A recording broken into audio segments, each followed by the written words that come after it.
Ladies and gentlemen, welcome to Lucky Dog Sim Racing Truck Series here at Texas Motor Speedway. Got 100 laps here at night for you. Should be a good one. Watching these guys slip and slide around in practice, I'd say for me, has been one heck of a blast. And so we will get set here, go through our starting lineup before we get too deep into anything. Starting here on pole with a blistering 29.506 lap is the 777 of Michael Pegg to his outside. The 78 of Gary Sapinski only off by 2/1000ths of a second. Those two going to be very competitive all night long. Starting in third, we have the 51 of Craig Mayer. There, let's see, there we go. Right, bam, there we go. Starting outside in fourth, be the 43 of Sandy Curtis. Starting fifth, we have the 25 of Mark Berry.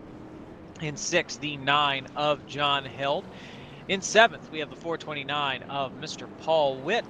To his outside in eighth, we have the 37 of Doug Lockrow. Starting in ninth, we have the 89 of Randolph Richard. Starting in 10th, we have the 4 of Larry Eddy. 11th will be the 46 of Buddy Waters. In 12th, the 23 of Mr. Ray Zerkut. Don't see him, though. Starting there in the 13th position will be the 19 of Ben Gear, 12th, the 111 of John, 14th, the 111 of John Henderson, 15th, 52 of Gary Whitmer Sr., 16th, we have the 91 of Joel Guy, 17th, the 58 of Chris Hogue, and bringing up the caboose, the 77 of Lee Staples. We go ahead and we head back here towards the front. Pace car lead them through turns 3 and 4. Should be an exciting race here this evening. Listen to guys talk about how slick this track was this evening going through. Particularly, it seemed like turns 1 and 2 seemed especially treacherous. So we'll see exactly how all this pays out. They are down and away. Green flag is out here at Texas Motor Speedway. These guys are really good. I mean, they got a fantastic start, each and every one of them, side by side. Michael Pegg able to clear the 78 of Gary Sapinski there coming out of turn 2. See, they are too wide all the way to the back of the rest of the field. Michael, Gary, Sandy, and like Mark Berry, all those guys nose to tail.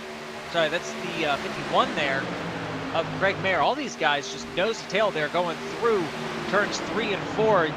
So close, you'd be hard pressed to fit a piece of paper between them. They spread out a little bit here, a little bit more. 51 going down low, trying to find a little bit of clean air. 43 trying to fake out the 78, not quite able to get there. Tries to remove there on the outside, not quite able to get alongside the 78. He now falls back right into the front bumper of the 51. Craig Mayer looking for his way to get by these guys. He saw how fast the 78 and 77 were there in qualifying. He knows he can't let them stay out there in front too much longer. He's got to get by them. He might actually be deciding this is going to be a long race. More than likely, we're going to have a lot of green flag laps here. We're talking about it a little bit with some of the drivers out all the way through this field. We're talking to these guys, maybe thinking that we'll be dealing with a few cautions, what they were thinking and how slick this track is. Everyone's spread out, everyone's fairly orderly. As 51 manages to get to the inside of the 43, this is the kind of run he's looking for. He can force Sandy up there, especially on these fresh tires. He can just hold his foot through the floor. Just go ahead and get that run there off the bottom. Doesn't need to slide out to the wall this early in the run. Just needs to have that bottom lane for 3 and 4, especially down here in 1 and 2. Now with these fresh tires, Sandy looks like he's opted to fall back in line. Sandy could have sent it really hard there around the outside, but he dropped it in between the 51 and the 25. That's going to slow down Mark Berry. That also gives Paul Whitney back behind both Sandy and Mark, keeps them side by side. Sandy able to defend this position just by keeping these two guys side by side. This is your battle for fourth place. So we take a look back just a little bit further. 37 to Doug Lockrow. He's going ahead and he's inserting himself into this conversation as he's pulled up to the back of the 25. See 429 Paul Witt able to get along the outside.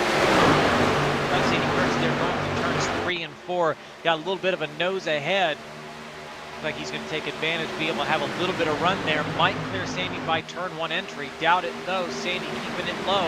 Dives down there into turn 1. Paul Witt having to commit real hard up there along the outside. This is where he's going to get a run. Oh, able to get past Sandy and get to the outside of the 51 of Doug Lockrow. Doug, like maybe he was thinking about sliding high, decided against it when he saw that 429 flying down there around the outside. Got a heck of a run up to the rear bumper of the 78 of Gary Sapinski. Paul knows he can't let Gary be in front of him for too long. Paul Witt here starting in 7th, already up into the 3rd position. Challenging here for 2nd as he just drives around the 78. 78 standing still. He's going really hard, and that, I mean, it's exciting. I will say, though, that's going to really burn up those right side tires there for that 429 as he is now to the rear bumper of the 7 of Michael Pegg. Michael and Gary here doing what they can to just save their stuff. They're not really trying to race anybody too hard, but at the same time, they don't want to let that 429 get out there, get out ahead of them. As Paul Witt keeps it pinned right there up on the outside. He's going to have to run. He's going to get to the outside there of the 777 of Michael Pegg. Looks like Paul Witt making all of his passes there around the high side. Michael, though, very shallow entry there into turn 3. Looks like he's still able to keep a nose out ahead of that 429, but they are side by side as they go down that front stretch here into turn 1. Michael's going to clear him for a second, and that's about all it was. Paul right back out to that quarter panel. He's firmly to the outside, running right up against that wall, going as hard as he can. See Michael Pegg getting past the corner exits, though. He's able to keep it side by side. Paul just needs to pinch that 7 down just a little bit, get a little bit of a side draft on him, might be able to make something happen. Not this time, though. Too much space in between those trucks. They're a little closer this time. They head off back into turn 1. 78 of Gary Sapinski's getting one heck of a good view of this entire race. Dropping his cockpit here. They are absolutely flying. Looks like 429 finally able to clear the 777 as they head off here into turn 3. Paul Witt finally deploying here on lap 11 to keep the lead. This lap going into lap 12. You gotta wonder with all that hard racing he had to do. Remember, he started in 7th. What is that going to have done to his tires? He cannot really. I mean, we've seen Gary Sapinski, Paul Witt. Gary Sapinski and Michael Pegg, and to a certain extent, Greg Mayer, be able to save a lot of tires in these cars. How much did Paul use up? If nothing, does he have what he needs to be able to hold these guys off? Take a look. Appears to be we got something like a 10 car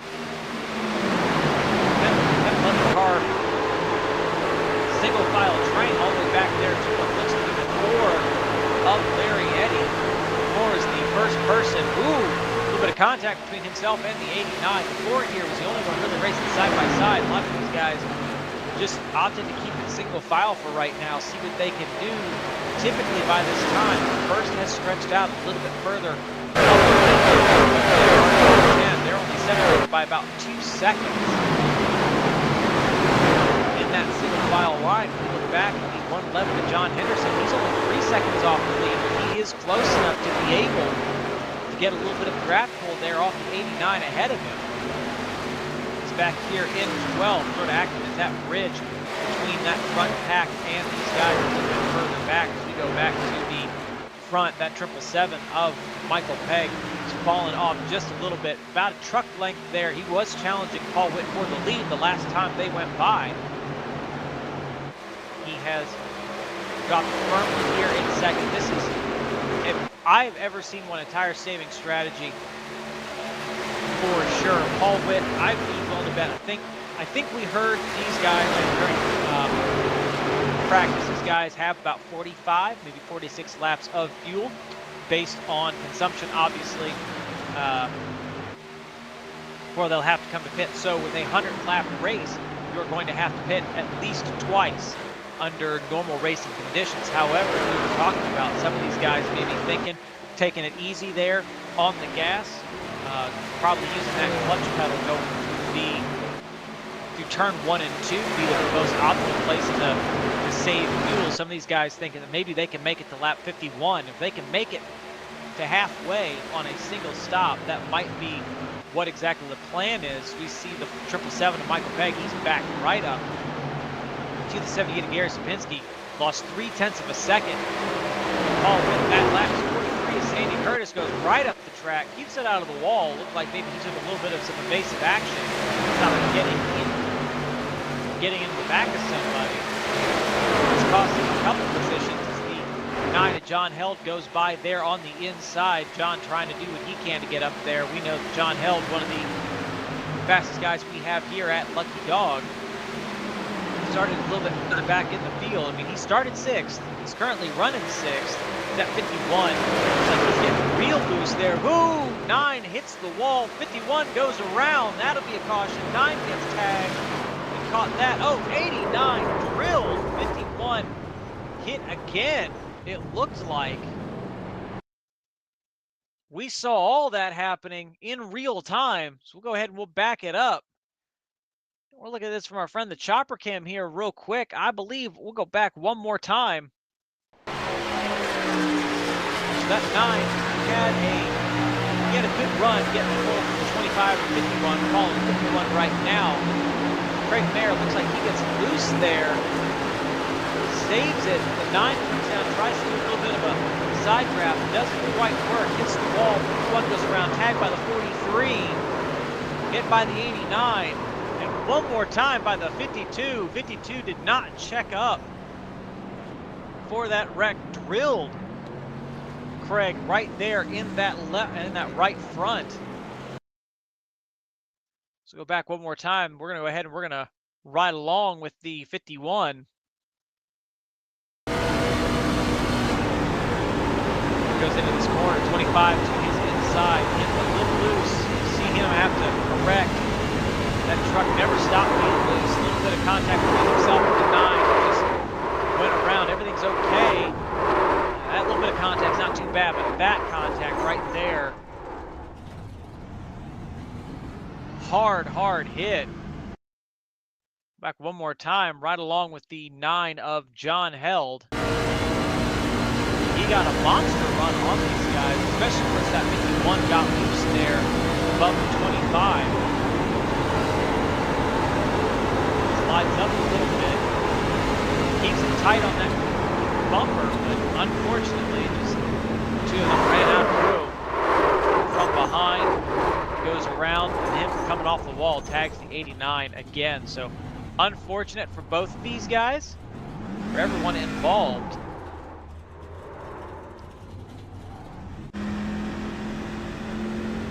But I would say fortunately here in Lucky Dog, 2 fast repairs for everybody. So all those guys should be able to get back out. Now, got a little bit of, this takes care of that whole fuel situation. We don't need to worry about it. I know my first Lucky Dog win was at this track, and it was off of a similar incident. We had a caution on lap 5. I came down pit road, just put some gas in it, and that was enough to get me well past halfway. So I only had to stop one time during that race while everyone else had to stop twice. Here, lap 20, just about everybody come down pit road, 4 tires and fuel. I don't see anyone in the field who did not choose to come down pit road and take service. 20 laps at this track, you're definitely looking at some lap time fall off. I believe the last fast lap the 89 ran was a little over a second slower than his fastest lap of the evening, and so you know that's something that all these guys are really having to deal with, is that fall off. Now the 429 of Paul Witt, we were talking about all that driving he was doing. He was having to push it really, really hard there to get up here to the lead. He's going to be the one, I think, who makes out probably the biggest winner, because we were thinking that he'd used up a lot of his stuff just to get here to the lead. But now that he's on fresh tires, he can go ahead and start there in the front, exactly where he wants to be.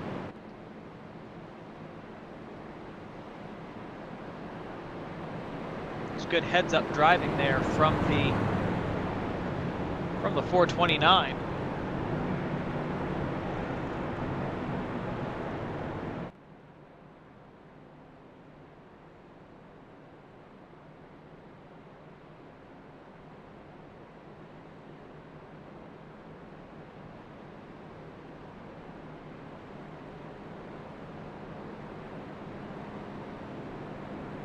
We should be taking our 1 to go this time by. Let's go ahead and let's get through our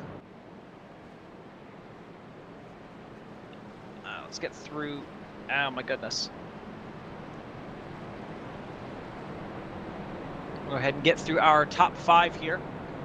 So I'd make a couple changes here on my end. All right, so restarting first will be the 429 of Paul Witt. Second, the 777 of Michael Pegg. Third, 78 of Gary Slapinski. Fourth will be the 25 of Mark Berry, up 1 spot on pit road. Fifth will be the 43 of Sandy Curtis, down 1 spot there on pit road. Now we've got a bunch of fast guys behind him. At 37 of Doug Lockrow, he's looking hungry. He's someone who's been wanting to get to victory lane here for a while. I'd be willing to bet he'd be able to make this happen. But a little bit further back, I mean, he started 6th, running 11th, was involved in that caution. At 9 of John Held. He's going to be wanting to get back up there as soon as possible. I know he's a tire saver. Don't know how much tire saving he's going to be wanting to do after that caution.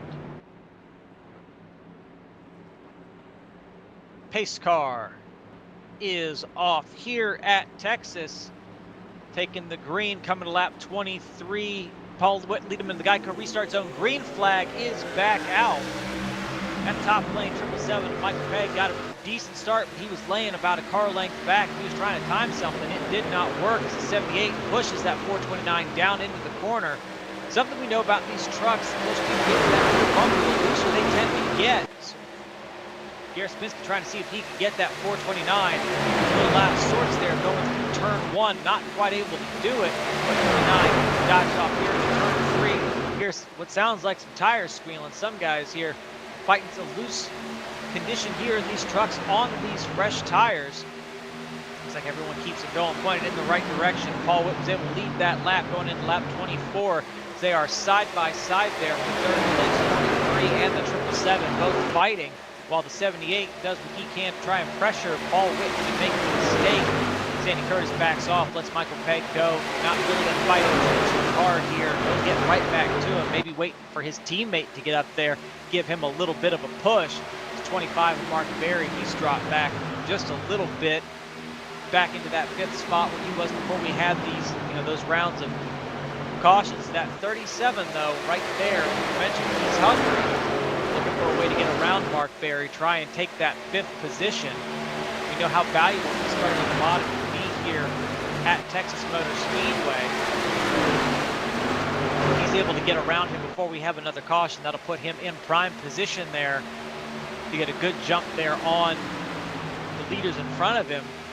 Let's check back with him real quick. 9 of John Held. Something happened on that restart. John already 4 seconds back, completely disconnected from the group ahead of him. That's not going to do him much by way of favors. He's not going to be getting any kind of good pull from those guys down the straightaways. So if he catches Ben Gear, it's going to be entirely done on his own speed. And that can be a tall order. Ben Gear's got a few people he's able to work with. The 9 getting a little bit of a decent push there from the 89 of Randolph Richard, but no help out front. It's going to make this a very hard task indeed to catch those guys. We hop back to the lead. Paul Witt still getting a massive push from the 78. 429, 78, 7, all three of these guys nose to tail around this course. These guys work very well together. I think Paul Witt, as I've talked with him over the last couple of weeks, it seems like he's the kind of guy who can work well with just about anybody. So him finding a good dancing partner there in that 78 is not surprising. However, that 78, his regular dancing partner is right behind him. So you know if these two get an opportunity to go around that 429, they are more than likely going to go. It's going to be difficult.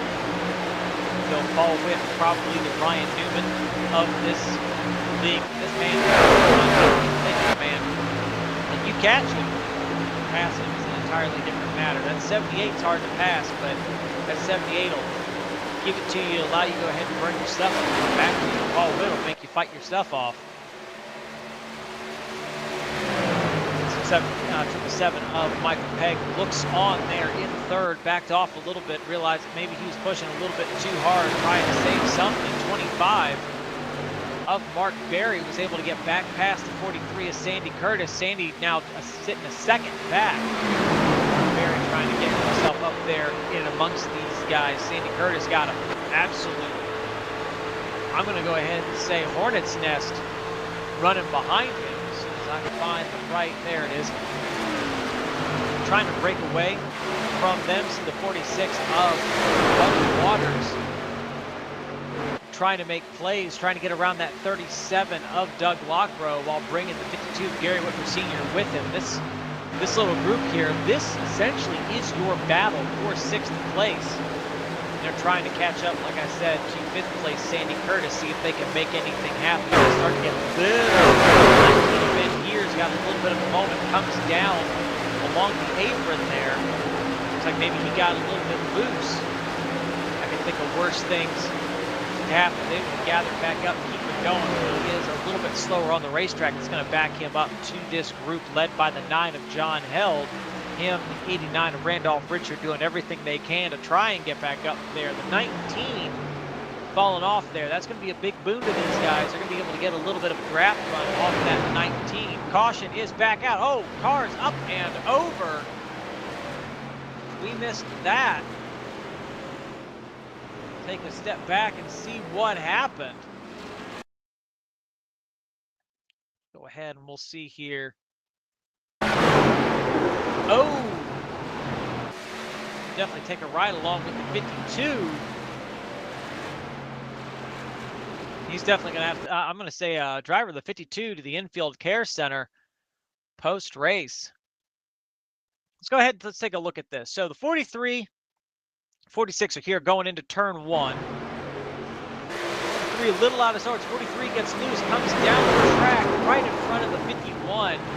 It's collected by the 51. That leaves at the 37. Who is that? I think that's a 37 there to the outside. Yep, Doug Lockrow. Absolutely nowhere to go. First, we'll ride along with Doug here. He's seeing all this kind of go down. Since 43 get loose, he's like, I'm going to get around the 43, 43, just right up into his lap. Absolutely nothing Doug could do. So back one more time. Said we were going to ride along with the 52. Here we go. Sandy Curtis sees, Gary Whitmer sees all this behind. Sees Sandy get loose, come down the track. He's going below the apron, just right back up and over. Into the fence. Surprised that truck still rolls. So we'll watch one more time here from the chopper cam. We're going to follow that 43.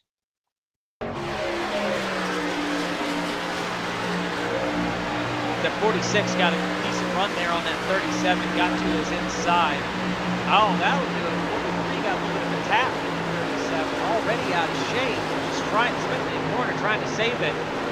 Right down to the lap of the 51. Collected all three of those drivers. Unfortunate, to say the least. But like we have mentioned, each of these drivers having 2 faster pairs. There's no real danger this early on. They're going to be out of the race. Only a few guys came down pit road couple guys only for gas. Gary Sr. only came down to get his new car. He's back out. The only person on that particular caution that came down, took 4 tires and fuel, will be the 91 of Joel Guy back in 16th. Joel will be the freshest tires in the field. So as we continue our way around, we're going to find one of our drivers down here and see who wants to talk with us. I think we're going to go ahead. We're going to grab the 19. See if Ben wants to talk to us. Hey Ben, it's William in the booth. You got me? I got you, brother. Hey, it's been a little bit of a wild race down there. 2 cautions there, probably within about 15 laps of each other, and just looks like honest mistakes from everyone involved. I mean, usually we don't have that in Lucky Dog. What's the track like out there? 3 and 4 is good. 1 and 2 is slick. Like that there, Sandy got loose in the corner and just fought it all the way through the corner until the front tires caught and shot him right back up into the outer fence and took out the other drivers. But it's slick out there. So I mean, I gotta ask. I mean, I know that tire wear is really a major factor here. How long do you think before these front tires just start giving out, not being able to grip at all there in turns 1 and 2? Oh, probably 5-30 laps. You're gonna have to really start lifting and using the brake. Well, we wish you the best of luck. You're up here in the 6th position. This pace car is off. We'll go ahead and stick you back with your team. Thank you for taking the time to talk to us, Ben. Yep. Have a good one. Thanks, bud. It's 19 of Ben Gear there in the 6th position. As Paul Witt gets a fantastic start here. Paul Witt restarted first, Gary Sapinski second, Michael Pegg third, Buddy Waters fourth, and Mark Berry fifth. As we continue here going through turn 1, 777 trying the 7, same thing the 78 did. A little bit better effect. Got that 429 way up the track. Able to hold on there along the inside, got a really good run, but we saw Paul Witt was a hard man to get back once he got to your outside. Paul Witt goes ahead and locks it down right there behind that 777. Gonna see if maybe he can do the same thing, get Michael Pegg to make a mistake. Michael forced, I have to say that was a very good arrow push that Michael gave to Paul Witt there to get him up out of the way. Michael Pegg back to the point. Not an easy guy to pass. He's a really hard guy to keep behind him. He knows how to work the air on the back of the vehicle to get it up out of his way without ever making contact. He really knows how to manipulate the air on the nose of his trucks. 429 of Paul Witt getting a decent push there from the 78 of Gary Sapinski. Seeing what he can do. Thought about maybe diving it low there early. Decided against it. Got down in there. Got a really decent run. That 777. Getting fantastic runs there out of the corner. That's that benefit of all that clean air up there towards the front of this field. As we are coming around to turn 3 and 4, getting ready to take lap 39 here. That'll give us 41 laps to go. No, I can't do math. 61 laps to go. Yeah, let's do math instead of whatever that was before. Guys running very, very close. That 25 and the 46, they're running back there fairly close themselves, but they are sitting about a car length back off of Gary Sapinski. A good run here from turns 3 and 4, 25, able to bring it about a half a car length off of the 78, wanting to keep himself up inside this conversation. Now, it's not an easy thing to do to keep up with these guys. Mark Berry has been here all night long, started in the 5th position. He's running 4th. He's been a top 5 car all night. 46 tags wall a little bit there on the corner exit. Looks like everything's fine. Just a little bit of a brush there with that right rear. Not enough that would cause any damage to the truck. It's our top 5 really. Stay nose to tail so we can keep going here. These guys, I mean, nose to tail, that's a difficult thing to do. Go ahead and we're going to ride along here a little bit with the 46. When we come around, take lap 42. Buddy Waters got an absolutely phenomenal look at the rest of this before we forget. Hey, look, that's the 9 that John held. He got put pretty far back there off of that first caution. And here he is running in 6, tracking down our leaders. go ahead and we're going to ride along with that 46, enjoy some of the sounds of the race. Hope you enjoy.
Not much has changed. 777 on Michael Pegg still out there running in front, 1/10 ahead of the 429 of Paul Witt. Just sitting a 10th back himself. All three of these guys, I'd bear to say, this iRacing saying these guys are a 10th off of each other is a little misleading. That's closer to about half a 10th. It's the distance they have between them. These guys running very, very close together, working really well. We went back racing just not too long ago. These guys able to hold it there right on each other for this long. That is not an easy thing to do. It takes a lot of throttle control. It takes a lot of overall. I mean, it's so easy when you're running like this, put too much wheel into that truck, get it turning too much. As soon as you start putting too much wheel in it, see the 429 gets a little loose there. That's what we're looking at. Gets the truck a little bit out of shape, gets it a little loose. If you do it too long, the truck starts getting really tight on you. 78 dives down low. Backs out of it a little bit, lets the 429 come down the track. Just kind of showed Paul Witt, hey, I'm thinking of passing you, and I can pass you really at any point I want, so keep that in mind. Sonny Jims, they go off here into turn 1. Keeping it right up there along with each other. 46 has fallen back a little bit. He's still running there in that 4th position with the 25 of Mark Berry right behind him. That 9 of John Held has been able to catch up to these guys a little bit, but not really too much. It looks like he's really in a tire saving mode. He's only about a second and a third off of our leader, so it seems like he's just trying to maintain that gap, make sure those guys don't pull too far ahead of him. He's getting some help out back by the of Gary Senior. Remember, Gary was caught up in that previous caution, had to roll a brand new truck off the back of the hauler. Here he is running inside top 10, running in 7th. Now taking a look at it, Gary Senior, I mean, he came down pit road 17 laps ago just to get the truck fixed. Does not look like he took tires, unless he came down, took tires while we weren't quite paying attention. I don't think he did. It was just to get the truck fixed. So tires for everybody else, but he appears to be running very strong here in that draft wake of the 9 of John Held. John, however, having made up 10th there on our leaders. He's got the benefit of a good pull there from the 25. 52. Meanwhile, the 777 Michael Pegg is still there out in front. Now here's, I'd say, a little bit of a bummer. These guys are running as close as they are. Michael Pegg is not going to be able to come down pit road with those two guys being able to immediately follow him. He's going to have to, since iRacing, you don't have the ability, obviously, to stick your hand out the window. About the best thing you can do is come over the radio and say, hey, I'm coming into pit this lap. Give the guys around you an opportunity to just shoot around. He's not going to be able to do that with those guys coming right with him. If he's able to build some sort of gap, he could come down pit road without calling it out, but only a 1/10 of a second, you're really running the risk of getting run from behind. Especially with how aggressive we know that the 78 is on his corner entry. Gary Sapinski, probably one of the best at pit road entry and exit as I've ever raced with.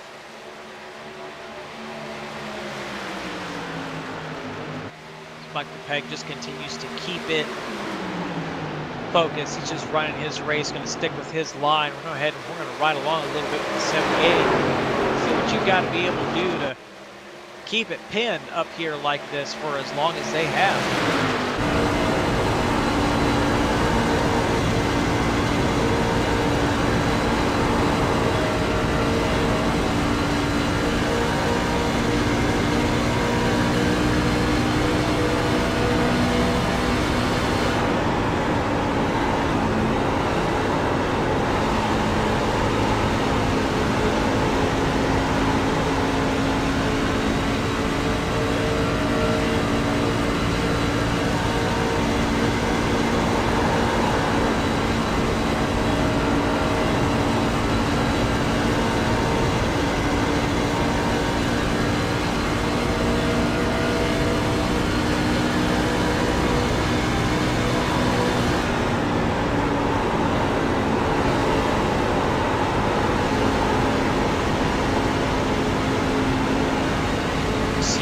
How long he's just kind of hanging it, just rolling that corner, just letting the car ease through, going through turns 1 and 2. He's got his throttle point. He's hitting it very consistently. You can see Gary Sapinski having to fight that wheel left and right a little bit. This truck getting a little loose in spots on him there. Just seeing how he lifts probably right there around that Texas sign, then rolls and rolls, and he's got enough throttle to maintain momentum, and then right there around the Texas 2 sign they just passed, getting back in that throttle. You can see he's getting fantastic runs off the corner. Looks like he's got a better corner exit there to turn 2 than the 429 does. He gets into turn 3 better than the 429 does. That 429 has a lot of help out front and getting a really good push from behind. Paul Witt weighing his options. How long does he want to be in the middle of this regulator sandwich? Does he want to get out in front of these guys?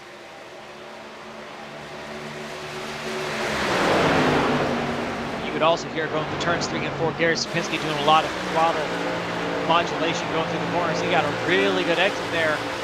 Turn 4, going about a mile or 2 an hour faster than that 429. That's enough to get a run started. I mean, we know all about Gary. He'll do what he feels he needs to do to be able to make this work. As of right now, I think we'll bet that 78 saying the best thing for me to do win this race is go ahead and ride. Just right here, go ahead and run my race. We are now taking lap 60, so it'll be about 41 laps to go. Counting lap 60, of course, 41 laps here we've got left in this event. All of these guys can get right here and make it to the end. But the question is, how long do you want to be running on some older tires? If you pit now, you're only gaining about a second. Now that can mean quite a bit over the course of a long run. But all these guys here in our top 6, they've got 41 laps on this tank of fuel. They could pit here, they could go ahead and run this thing dry. It's now 42 laps on this tank of fuel. These guys run this thing dry, and effectively what they will be able to do is they will, it's another 3 laps. Yeah, I mean, that puts them in what would have been the regular fuel window prior to the first caution. You know, some of these guys probably thinking pitting twice around lap 33 and lap 66 seem to be the most common laps for us to pit. However, with those cautions, put us in a position that, you know, the best thing to do maybe to run the tank out, do that long run early, do a little bit of a shorter run there towards the end. I'd be willing to bet that's what we're going to see here before too long. Probably in the next 2 laps, I expect we're going to start seeing more people come down pit road. I believe the first person we had come down was the 19 of Ben Gear. He was 3 laps ago. He came down pit road, 4 tires and fuel. Currently on pit road, we have the 37 of Doug Lockrow taking his service. Jack drops on the right side, so he will be coming back out here before too long. Now you're inevitably going to go a lap down taking service here as he stay in there, might have some optional repair that he is taking. Not entirely certain. He should be down away before too long. It's 777, 429, and the 78. They're still keeping it out. Michael Pegg able to build a little bit of a gap there. 0.4 of a second there over Paul Witt and Gary Slapinski. Paul looking like the front end of that truck just finally started going away. Seems like he's having an issue keeping pinned down there on the bottom, trying to follow that 777 like he had been for several laps. But being where he is, he's not going to be able to cheat pit road without letting Gary Slapinski know that's what he's doing. And that's going to give a huge advantage there to that 78. We see how strong that 78 there is over a long run. 46 laps on this tank of fuels. The 46 of Buddy Waters comes down pit road, so he'll be taking his stop this time. He's been pretty fast, so I expect he'll be right back up there inside that top 5 before too long. Check in, 429 passed by the 78. And that's kind of the thing I think that Paul Witt probably wants. Just go ahead, he wants to be practiced a little bit. Currently 7/10 off the leader, 2/10 off of Gary Slapinski. He can come whenever he wants at this point. Now, he's not going to come down pit road and beat these guys by an amazing amount because they're going to have to pit here. They all have 47 laps on this tank of fuel. They can't go much longer. Let's see what we do as we come through turns 3 and 4. Michael Pegg, Gary Slapinski, Michael Pegg, Paul Witt, both these guys come down pit road. Paul Witt made up a huge amount of time there on entry. Hopefully he got that thing woed up in time. Did not speed on pit road. Now the 78 of Gary Slapinski, he is still out going through turns 1 and 2 here. Let's give second to the 52 of Gary Whitmer Sr. as Slapinski brings it down here into turns 3 and 4. Can't imagine he's going to stay out too much longer. Best thing for him to do probably be to pit this lap, and he does. Comes down pit road. Looks like just as hard as that 429 did. Looks like he was able to get his speed arrested, so he is likely not going to get a speeding penalty there. 52 of Gary Whitmer Sr. follows him down. This will give the lead to the 51 of Craig Mayer. Craig Mayer only has 35 laps on his fuel tank here, so he can still run probably another 12 laps, put him around lap 80. But the question is, do you want to run until lap 80?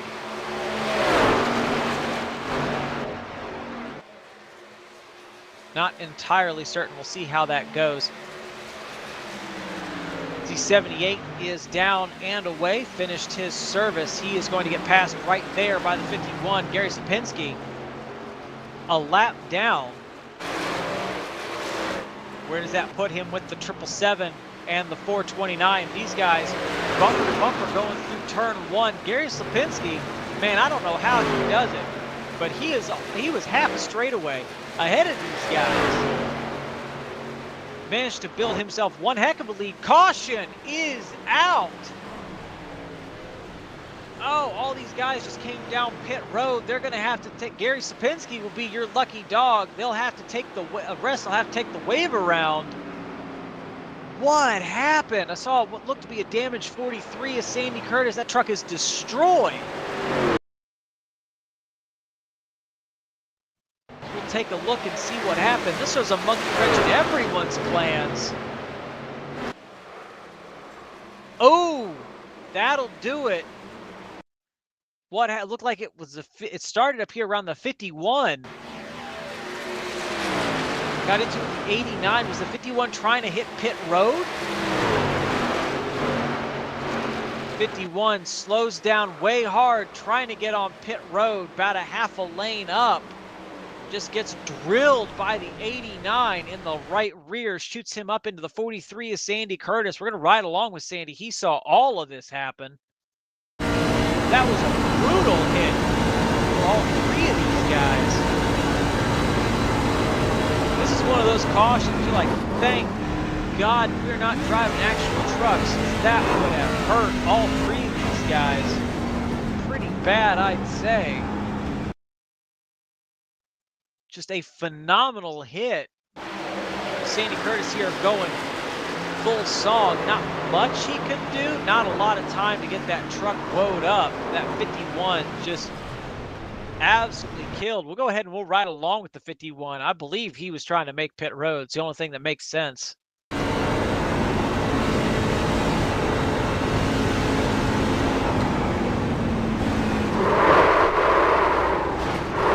Absolutely going for pit road. Just got hit by the 89.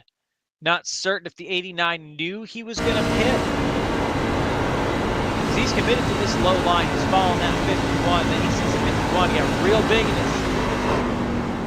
tries to make a little bit of evasive action without getting his truck all bent out of shape. And that just was all she wrote. So that'll be his...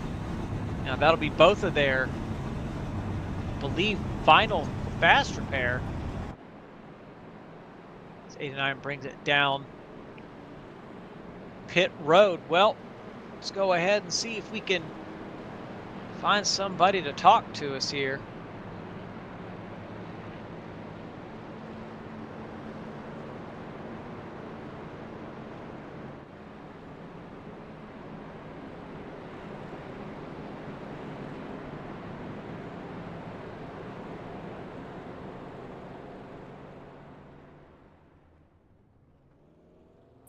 Hey, Gary Sr., it's William in the booth. You got me? Hey, yeah, man, got you. Man, you've been having a really good race this evening. You started there towards the back in 15th, currently running up in 9th. We've seen you really, making your presence known this evening. But I got to ask, came down pit road just a few laps ago, got all your stuff taken care of. Caution come out, looked like it trapped just about half the field a lap down. Does this adjust your strategy to the end of the race at all? Just a little, but I could save a little bit here and there, and I think I'll be all right. Like I said, it looked like you've been having a very strong race. I mean, I think we mention it just about every time we look at you. You're back there, you're running your race, you're very methodical about everything that you do. How do you think your racing style adapts to a track like Texas? Well, you race the track, not the drivers. You got, especially in turn 1. And we've had a few people tell us that it's pretty slick down there. Yeah. If you go in there too strong, you're just going to go sideways. Well, we are getting our 1 to green. Gary, we're going to wish you the best of luck. Go ahead and take, I guess you're getting your wave around. So hopefully we get to talk to you at the end of this thing. All right, well, we'll see what happens. All right, good luck. All right, thank you.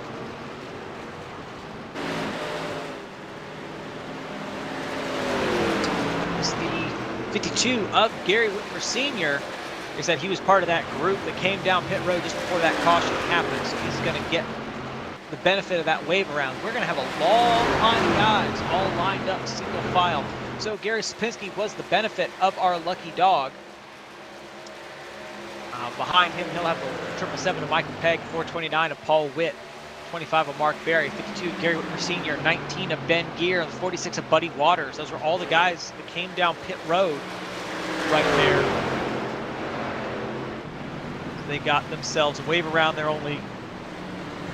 now effectively what they get is an EOL, tail end of the longest line, but that's not something they're really going to have to worry about here at this particular point. Let's go ahead and go through our top 5 real quick before we get started. Restarting first, finally up towards the front after fighting so hard. 51 of Craig Mayer, 43 of Sandy Curtis to his outside, 89 of Randolph Richard in third, 78 of Gary Sapinski in fourth. Looks like the and the 111 of John Henderson in fifth as they get going. Sandy Curtis got a much better launch than that 51 of Craig Mayer did. Beat him to the line, almost cleared him, did clear him there getting into turn 1, kept it up there towards the top. Knows Craig's going to have that preferred line. Just sends it off turn 2. He's able to come out with the lead. Sandy Curtis, the first time we've seen the top lane here prevail on a start. Sandy finally out front. Someone's trying to just seems to be getting caught up in things that just an innocent bystander in. Now he gets to be out here in the front controlling this race. He also got to come down pit road, 4 tires and fuel. So we're looking at the freshest tires in the field between the 43 and the 51. Now we know that Michael Pegg, Gary Sapinski, Paul Witt, their tires aren't that old. However, 2-3 laps can make all the difference here. At Texas Motor Speedway, Gary Sapinski already inserted himself back here inside the top 2. He is doing everything he can to get himself back up there into this lead as he rockets around the 51 like he was standing still. 43 doing a little bit of mirror driving at this point. He knows that 78 is coming. He knows that 78 is fast. Gary Sapinski is only 2/10 slower than our pole sitter, Michael Pegg, as Gary gets up alongside the 43. Going here into turn 3. Looks like he's going to be able to take that lead back. 43 tries to put a little bit of side grab, try and pull that 78 back. Is able to get to that quarter panel, drags him back a little bit. Not enough. That 51 getting to the inside of Sandy Curtis. They sail it off here into turn 1. The 429 of Paul Witt. Remember, he had to take a wave around as well. Already back up here in that 4th position, challenging Craig Mayer for the 3rd spot. Seeing what he can do. Not certain if he needs to be following Craig, if he needs to be following Sandy as they dive it off here into turn 25 of Mark Berry here in 5th. Sort of watching all this go down like, hey guys, just go ahead and tear your stuff up, please. I'll get with you in a second. So all these guys up here are racing exceptionally hard. 51 of Craig Mayer found himself back up there towards the front. It seemed like he quickly got shuffled out of the lead. Quickly shuffled out of 2nd, moved back to that 3rd position. He's got that 429. Paul went all over his rear bumper. That is not an easy guy to have right behind you. While we're talking about all this, I mean, he was running there up towards the front. 777 of Michael Pegg looks like he got caught up in some sort of weird restart deal. He's back here in the 11th position, back behind the 111 of John Henderson. This is your battle, I believe, for 9th, as they have the 9 of John Held just ahead of that. No, it's about the 10th. John Held is currently a lap down in 12th. So the 777 and the 111 trying to do what they can to get back up through this field. Both these trucks appear to be running a little bit slow. Michael Pegg 6.8 seconds off the lead. Definitely something terrible happened. Really dropped him out of contention. Gary's able to get past Sandy Curtis now, just in that mode. He just needs to maintain. He doesn't really need to push his truck too hard. He knows 429 Paul Witt is caught back there in 4th position behind the 51 of Craig Mayer, who's just doing whatever he can to hold on to 3rd. I wouldn't say he's driving any differently than he normally does. Just picking his spots, making his moves. Craig Mayer, probably very strategic driver. I know that racing around him can be a royal pain in the butt to catch. He's even harder to get around. And it's just because Craig doesn't change too much. He likes to keep, from what my experience, he likes to keep an eye on that rear so the guy behind him can't force him to make a mistake. But unfortunately, that's exactly what Paul Witt's got to do, is try and force that 51 to make a mistake. I don't know that Craig's going to make one. He's in a position,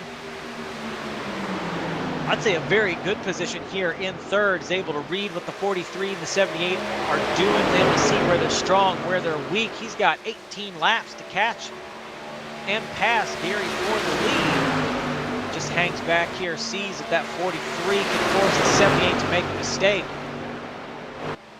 That's the thing. I mean, I'd say more than anything, he's just trying to see if those 2 guys ahead of him mess up, because that would be perfect for him to be allowed to go ahead and pounce, try and get 2 for the price of 1. But it's not going to be easy. It's 429 of Paul Witt does not want to follow Craig anymore. Sends it around the outside, gets to the quarter panel. He's got a monster run there and a good pull from the 43. Clears it before they make it to turn 3. They dive it off here into the second half of that course.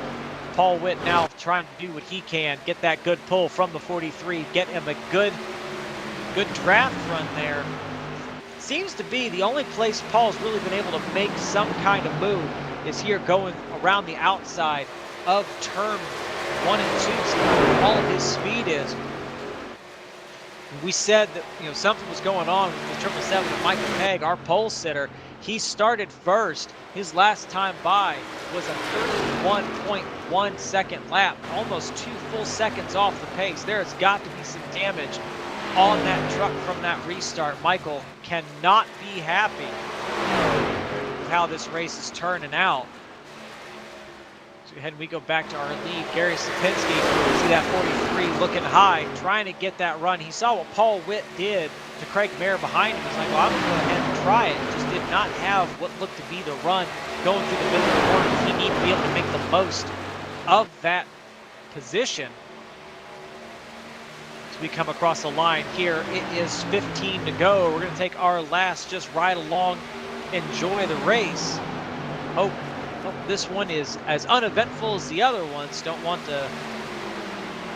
don't like interrupting these for cautions, so I hope we stay green.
Off that 43 of Sandy Curtis. This is not an easy pass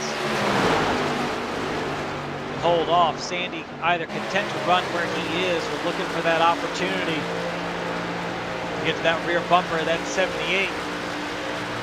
Get him offline, be able to make that pass.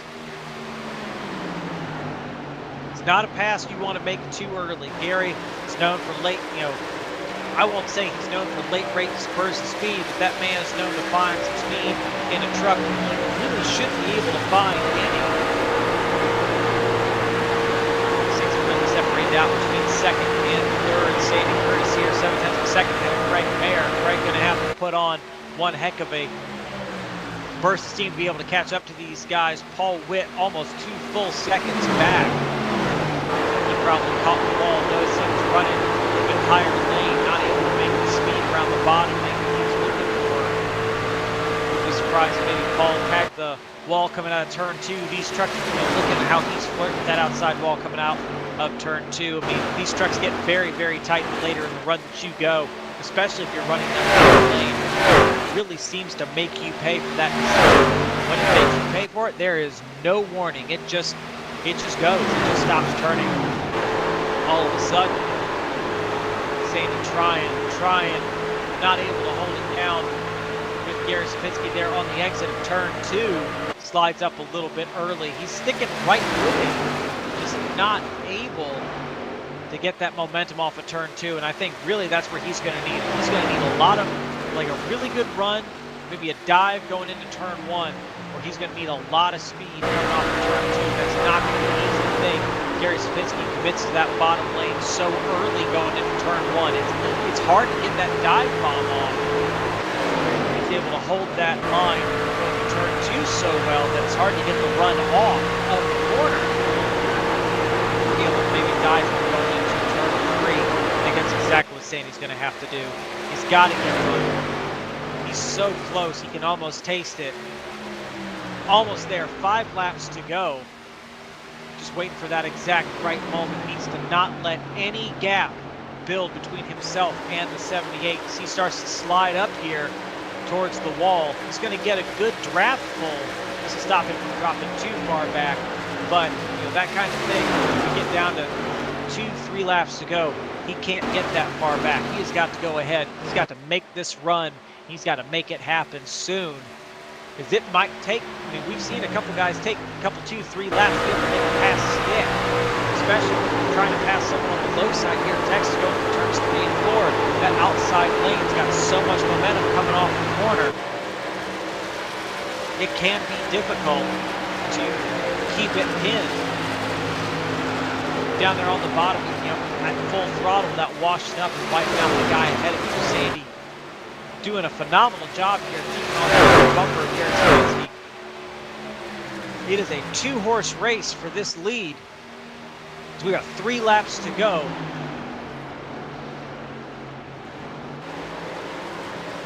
Sandy diving off, looking like that front end of that truck is going away as he has dropped back about 2 truck lengths there off the 78. He's getting a good pull here from 3 and 4 down the front stretch, but it looks like that turn 2 exit seems to be where he is currently the weakest. Gary knows all he has to do is cover Sandy's line. There's 2 laps to go this time by. He's able to cover Sandy's line. Sandy's not going to be able to make that pass work. Sandy able to get down to the bottom before the 78. That should help his momentum. Sorry, his rotation to turn 2. He's a little bit closer this time. They come through turns 3 and 4. That 43 getting a little squirrely. Going through turn 4. That's going to back him up a little bit. 0.2 of a second. He still has 1.5 miles to make this work. 51 still too far back for that 43 to really have to worry about what's behind him. Gary Sapinski pulls this out to 0.4 of a second there. Front end of Sandy Curtis has gone away. Gary Sapinski bringing it here through turns 3 and 4 for the final time. Get the right one. There we go. Here's coming off turn 4 down the front stretch. Gary Sapinski is your winner here at Texas. 43, Sandy Curtis bringing it home in second. Got the 51 of Craig Mayer in third. 429 of Paul Witt brings it home in fourth. And Randolph Richard in fifth. Rounds out your top 5. Congratulations to our entire field of drivers. 3 cautions this evening. Lots to talk about, lots of excitement. Congratulations, gentlemen. We will find our top finishers and get them up here to see if they want to talk.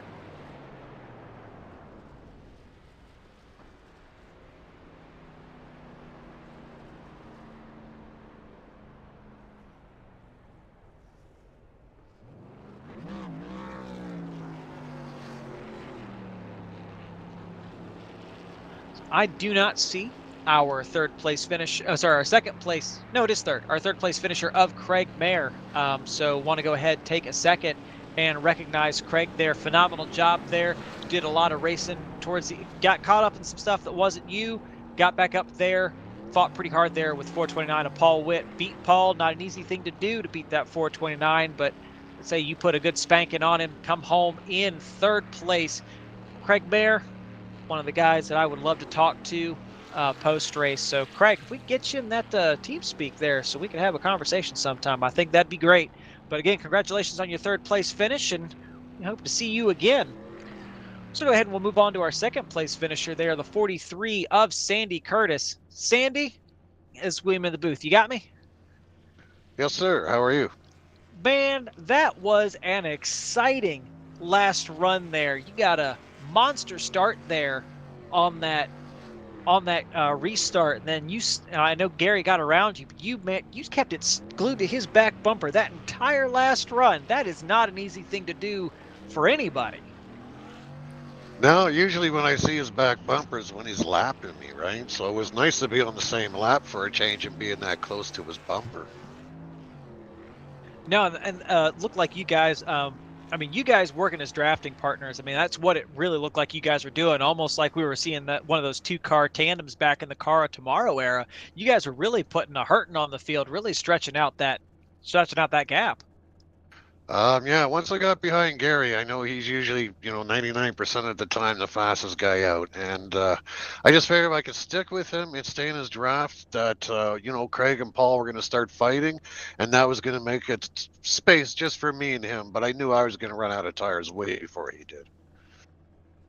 I would say, it looked several times there in those last 15 laps, you looked like you were trying to set up that pass, just weren't quite able to get to that rear bumper. My dad's always told me you learn a whole lot more from losing than you do winning. How much do you think you learned from Gary on Texas this evening? Oh, I learned a lot, but I was never going to try to pass him until like the last 2-3 laps, if I could even stay with him, because like I say, him and Michael with their tire saving is so good. I just got lucky, but again, the last 2 laps there, he started to get that car and a half length on it. I couldn't get him, but a couple times, turn 1 and 2, I looked at it and I thought, no, because I want it to be a 2-car race, because the draft is everything here, right? Yeah, no. If you don't have a draft partner, it is absolutely. The amount of time you lose if the 51 and the 429 had chosen to work together, no, like it would have been. It'd have been 4 cars there battling for the win. You are absolutely right. Yeah. Well, I was watching my mirror. I was just waiting for them to, once they hooked up. But I know I was glued to Gary's bumper. I wasn't going to go nowhere. I wasn't going to try to pass him until, like I say, 1 or 2 to go, if I was even near him. Well, again, absolutely phenomenal job. I know that just about everybody here struggles to keep a hold of Gary's bumper, and I think you gave us all something to think about. I think it's something that can actually be done. Yeah. It was like I say, usually when I see his bumper, he's usually passing me to lap me, right? So it was nice to be on the same lap. And as you've seen, he's just been burning his tires off all around me. So I can imagine what that looks like from a sky view. He's trying to draw cursive in the grass. It's hilarious. Yeah, I think he was just riding there like, good luck, but too bad that was second. He know he's going to take his prize. Well, again, congratulations on your second place finish there, Sandy. Is there anyone you want to shout out before we let you go?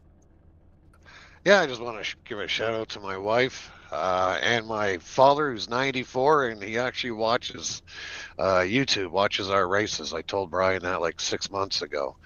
And, Lucky Dog putting up these rooms and, always having good leagues and the great racing. And it was good racing tonight. A little bit of bumping and rubbing at the beginning there, but that got all straightened out. And congratulations again to Gary for smoking everybody once again. Well, thank you, Sandy. I'm glad your dad enjoys the races, tunes in. So, howdy, Elder Curtis. But no, absolutely phenomenal job, and hopefully we get to talk to you next time. Yeah, hopefully. Appreciate it. Have a good one, buddy. Thank you. You too. And that will leave us to our leader, the 78 of Gary Sapinski, who probably has no rear tires left anymore. Gary, is him in the booth. You got me? Yeah, I got you. So missed out on the pole by two 1,000ths of a second, but don't think for a second there was ever any doubt. Once you got the lead, it looked like it was almost impossible to get it away from you. I want to say Texas and you get along, but I think you and just about every mile and a half get along. Yeah, they do. I feel like this track I do very well at, succeed very well, and I got a lot of teammates out here, so I kind of always working with them and kind of waiting for my time to try to get it out front. And I guess my opportunity there at last pit stop, and I just drove the wheels off of it and got it out front there. And Sandy was, pushing me. He was right on me. It was definitely, I was loose as a goose. And I felt like if I can just save it a little bit, and I might be able to start pulling away. And once I start to pull away, I could see that when he was real close, he could just suck up right on me. Once I start pulling away, I could see that he was starting to lose that draft and starting to fall back. And we were talking on Tuesday at Nashville. I believe I asked you what it was about Nashville that really clicked with you, and you mentioned the tire saving. I mean, we know that turn 1 and 2 here are absolutely brutal on the tires here at Texas. By way of the tracks we typically run, I mean, how important is tire wear at Texas?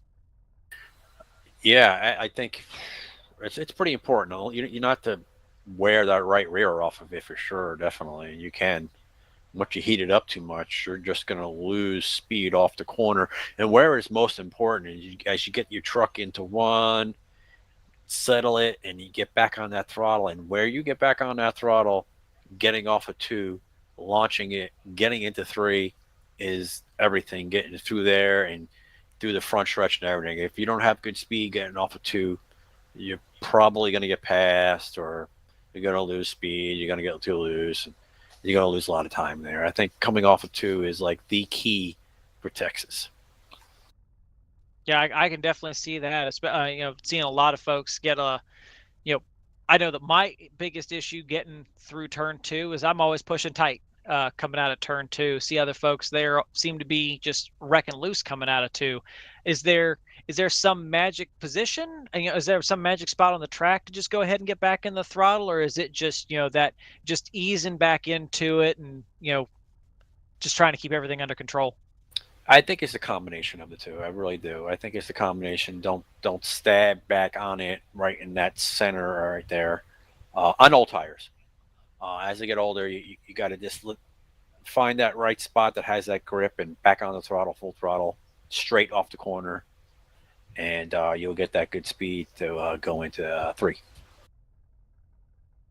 Well, that last thing I wanted to ask you, I do my best to keep up with the NASCAR news, and obviously, multi-billion-dollar corporation. We're playing a sim. They're playing with real life there, but they're talking about a potential reconfiguration here for Texas in the next few years.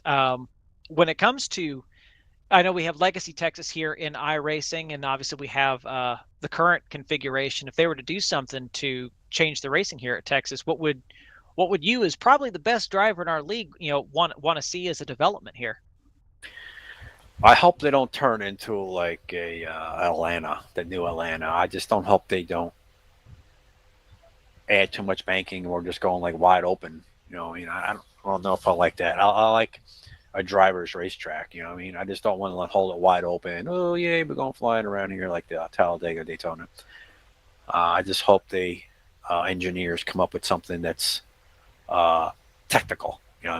Try to maybe keep it a little bit, maybe it's a little different through the trial or something, and maybe a little different going into 3. I think that'd be a good change. But definitely make it a track that you have to drive as opposed to draft as a pack. Yeah, I'm not a big fan of it. I hope that's not something what they're doing, but you never know in NASCAR. We'll wait and see. Well, I know that a lot. I'm really hoping that Texas Reconfigure does a lot for this track. I mean, the attendance has been up the last couple of years, so hopefully that keeps going. But yeah, so congratulations on your victory this evening. Again, I believe you led the most laps tonight. Absolutely put on a clinic. Is there anyone you want to give a shout out to before we let you go? Yeah, I'm going to thank you, Will. Congratulations to you in the future. I'm going to thank Lucky Dog. I'm going to thank you for all the Lucky Dog members, everybody out there watching. Thank you for watching this. We appreciate it. Don't forget to like, subscribe. Thank you, Michael, Brian, and the God above. Thank you. Well, again, thank you, Gary. Again, congratulations on your win, and I hope when I get back, we'll be able to talk to you after that race too. Hopefully, and congrats. Thank you. So that's going to just about wrap us up all for tonight here at Texas. Absolutely phenomenal race, 100 laps. I had a lot of fun. Hopefully you had a lot of fun as well. So tomorrow night we are going to have our super late model, our late model stock series, short track. So same time, 8 o'clock. We will have our Xfinity Super Speedway Series on Saturday, again, also 8 o'clock.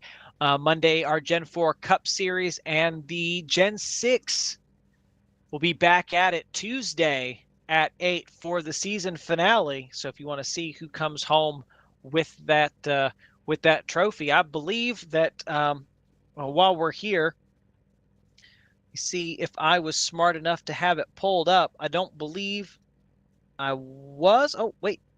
There it is. Haha, I was smart enough to have it pulled up. All right, so go ahead and check real quick.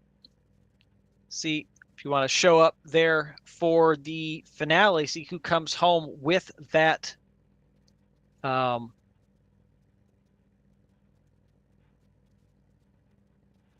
with that championship. Currently your top 5 there at in the Gen 6 series. Jacob Edson is your points leader. Michael Pegg is second. John Held is third. Sandy Curtis is fourth. Paul Witt is fifth. Now, those guys are going to have a couple drop races to come into account before everything gets calculated. But it currently, Jacob Edson there with a 40-point lead over second place Michael Pegg. So it is going to be one heck of a race. Jacob Edson, Michael Pegg, John Held, all three of those guys can be doing everything they can to get that win. Would give them a big boost there at the end of the race. Do believe that it will be at Charlotte. Yep, it will be at Charlotte. So hopefully you guys show up Tuesday for that. All our races are at 8 p.m. every night, but Sunday night. So hopefully see you again soon. This will probably be the last race you hear from me for at least a week. I don't know. My wife is probably giving birth here pretty soon. So we are gearing up for that, getting pretty excited. But as soon as the little tyke decides that I get to call a race again, you will probably hear from me. But until that time, hope you all have a very blessed evening, very blessed rest of your week. And until next time, have a good one.